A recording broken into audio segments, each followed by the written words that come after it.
This is where we are. It said R.H. Whitaker classified human organisms. He classified organisms into 5 kingdoms.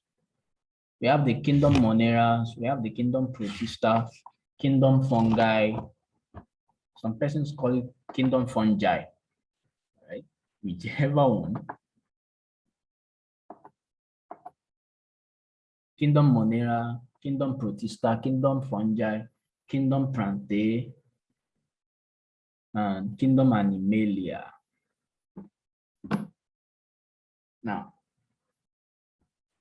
so we're trying to classify,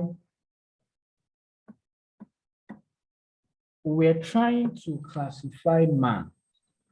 Okay, we're trying to classify human beings, and we just finished it before the time goes out. For humans, they belong to kingdom Animalia, phylum Chordata,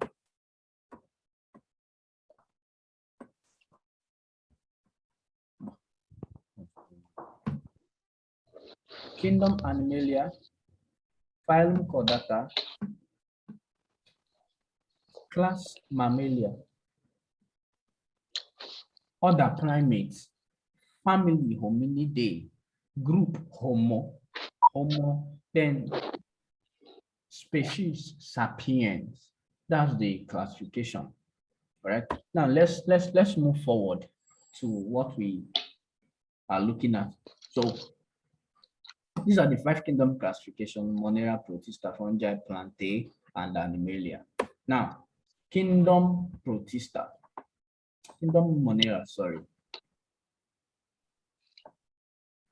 Kingdom Monera.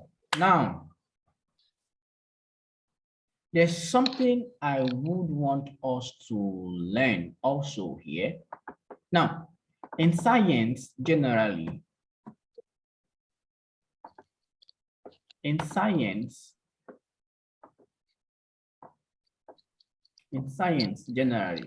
we have 2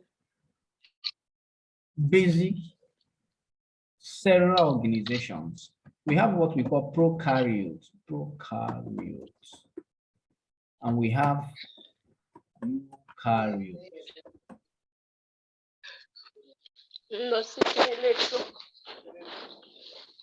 So are you following? We have prokaryotes and we have eukaryotes. Now, hello, you can mute.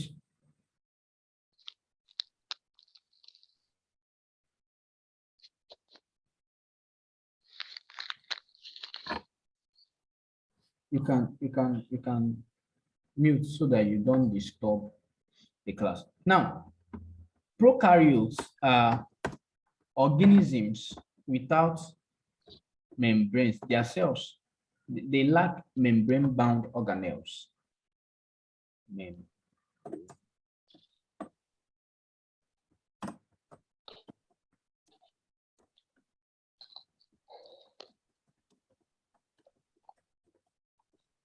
Whereas eukaryotes has membrane-bound organelles. All right, let's just.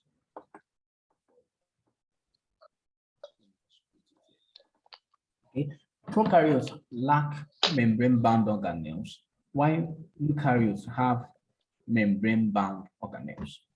All right. Now, I want to tell us that all life on Earth must belong to either of these. Every life on Earth, all right, must be either a prokaryote or eukaryote. Okay. Now, basically, prokaryotes are usually unicellular organisms. They are basically unicellular, while eukaryotes are multicellular organisms. Okay, prokaryotes are basically unicellular organisms. Why these ones? Eukaryotes are multicellular. Now, prokaryotes, they don't have nucleus. There's absence of nucleus in it, whereas eukaryotes have nucleus. Are you following? There is absence of nucleus. In essence, there is, the DNA and all of those things are basically found in the nucleus, right? For multicellular organisms, it is found in the nucleus. But for prokaryotes, they don't have nucleus. They lack it. All right. Now, a typical example of a prokaryote is a bacteria. Whereas eukaryotes, every other organism falls under eukaryotes. The reason why I started mentioning all of these things, prokaryotes and eukaryotes, is because we'll be seeing that term regularly. As we proceed in this classification, you'll be seeing it. For instance, Kingdom Monera, their major characteristics, they are unicellular. Some of them have filaments. Then we see that they are prokaryotes. That's why I have to begin to talk about it. All right? That's why I have to begin to talk about it. They are prokaryotes, meaning they don't have nucleus, they don't have membrane-bound organs. They lack nucleus. And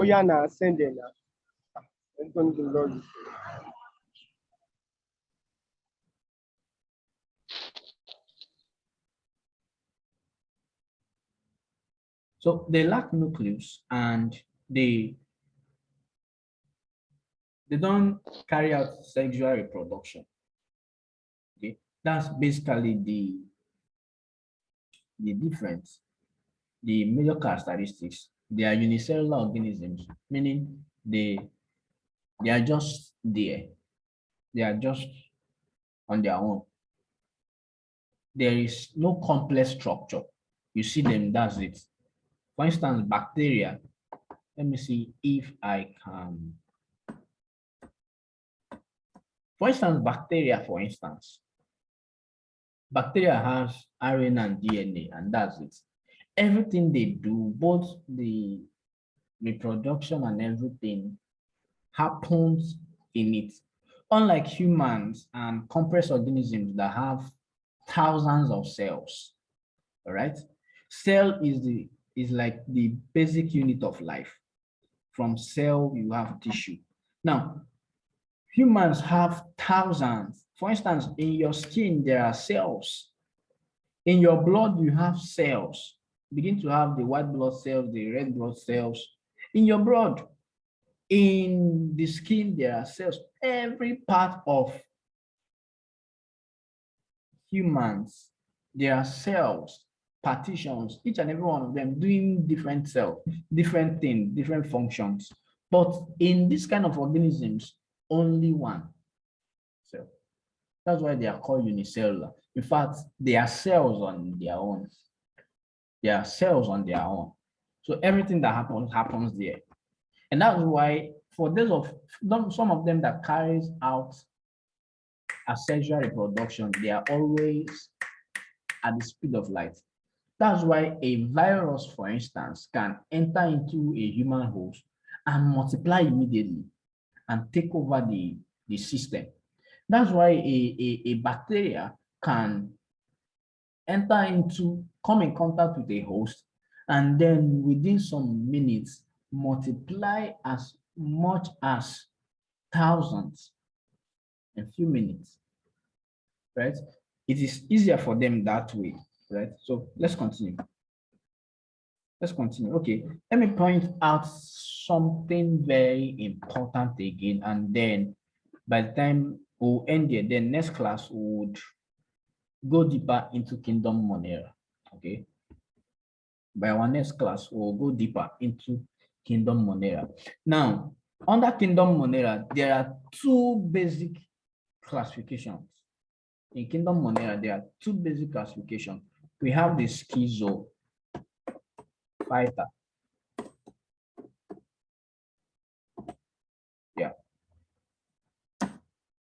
We have the cyano.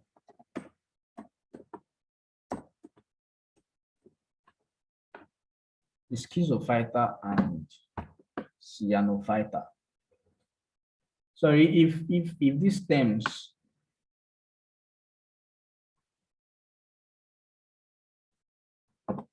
if this term seems to be too much for you, sorry about that. All right, we'll try as much as possible to break these things down. We have the schizophyta, or you call them schizophytes. Schizophytes.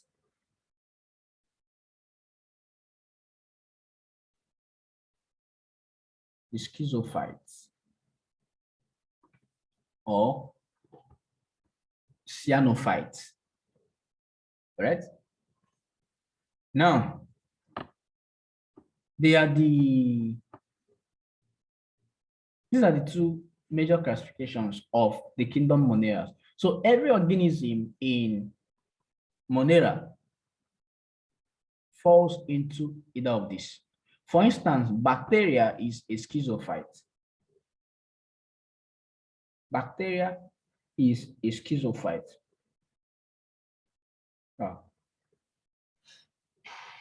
I don't want to go deeper, but would talk more in our next class. I don't want us to go deeper than we've gone. Okay. Now, characteristics. We'll just stop here for this class. Then in our next class, we'll talk about the kingdom Monera properly. All right. So that I will get examples and show you. We'll get samples. We'll get a picture of bacteria, the picture of algae, and how they carry out their reproduction. I'll get pictures and show us so that we'll see how these things work. All right. Now, they are simple living things that belong to kingdom Monera. All right. Now, they have prokaryotic cells. When I mean prokaryotes, we talked about prokaryotes, meaning they lack membrane-bound organelles. They lack membrane-bound organelles and no nucleus. Remember, we pointed it out. Now, they are microscopic. They are microscopic and non-green plants. You might be wondering, they are called non-green plants. Why are they not plants? You see, so they, like I said, there are some organisms that have plant characteristics and can also have human characteristics. Okay, the last class is recorded and is on YouTube. You can watch it there. This one will also be posted on YouTube. Now, they are microscopic. They reproduce by asexual means, binary fission. Now, let me see if I can draw. Let me see if it is possible for me to. No, this is not what I want.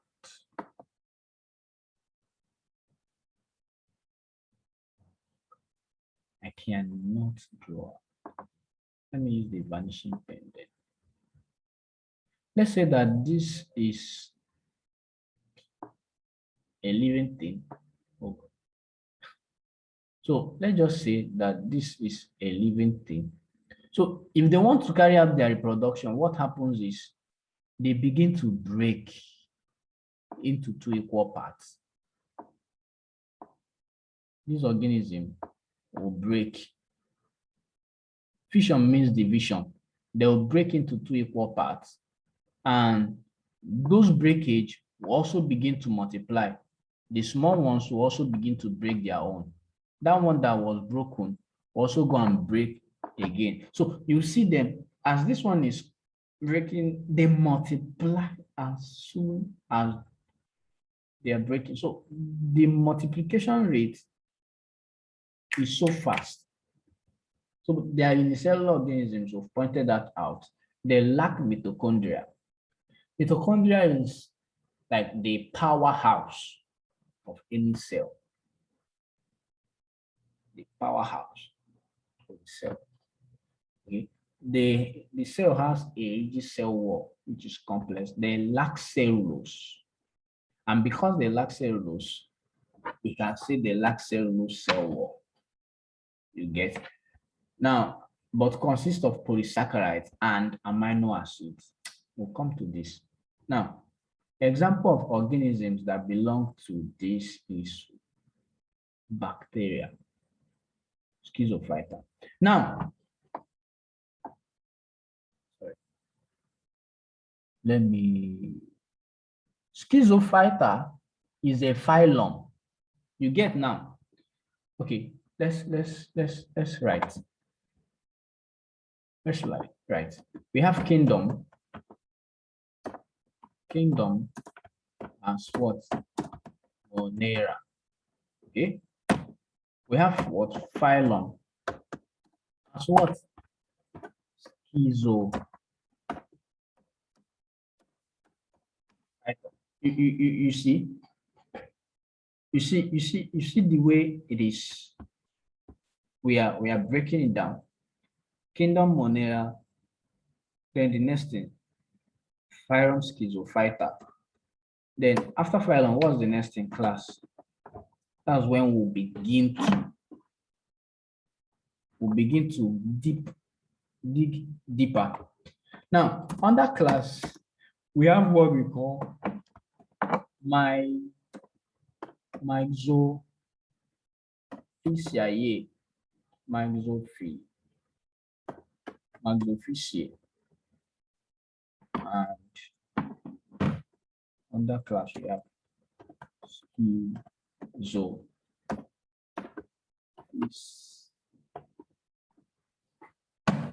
Now, in our next class, we'll begin to break these things down. We'll begin to break it down. Now, remember, we are still in Kingdom Monera. We enter the phylum, and we say that Schizophyta and Cyanophyta is the phylum, right?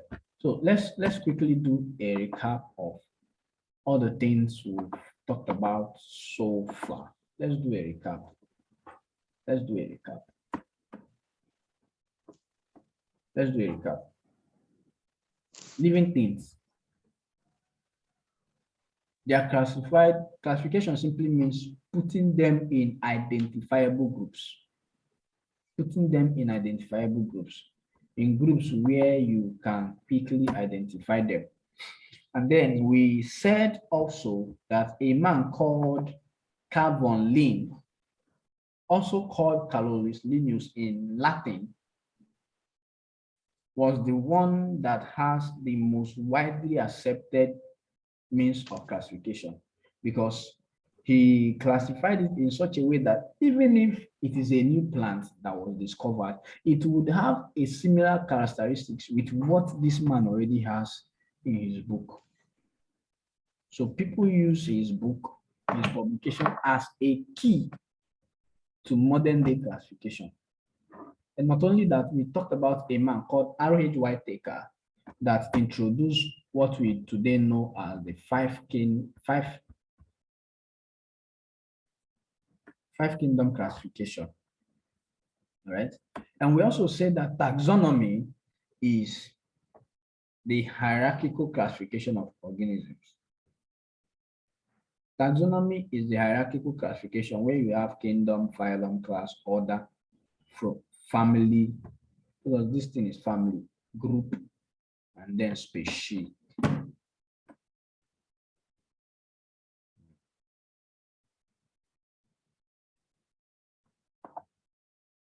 This is supposed to be family, and then species. Okay. Then from there we head on to the classifications. We have kingdom, Monera, Protista, Fungi, Plantae, and Animalia. Then we talked about the classifications of Animalia. We now head into the phylums, which is Schizophyta and Cyanophyta. And we talked about their characteristics.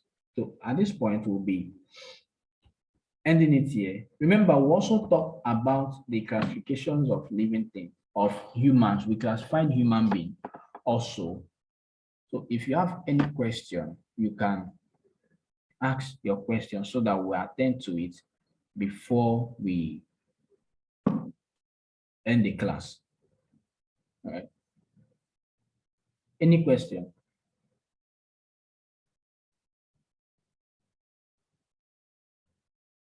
Any question?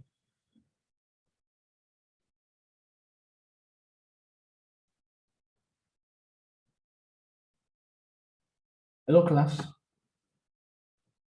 Any question from us? If you have a question, you can ask. Or are we okay? Are we good? If you have a question, you can ask.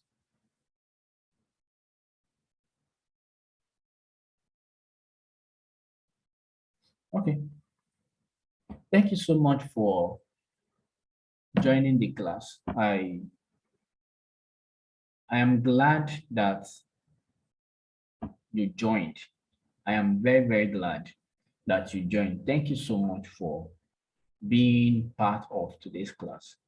Thank you. And I want to appreciate Jason Charity Support Foundation for this opportunity to help as many preparing for WAEC and JAM to prepare adequately. Okay. Maybe in our next class, I'll be teaching us some, apart from talking about biology, I'll be teaching us some study techniques, some salient study techniques that we can use to study and become highly effective students. We'll start with that in our next class before we go into what we have in biology. We'll talk about secrets to becoming a highly effective student and how to ace, how to pass your WAEC with flying colors. So in the absence of any question, I would be ending the class if you don't mind. I will be ending the class right now. Thank you so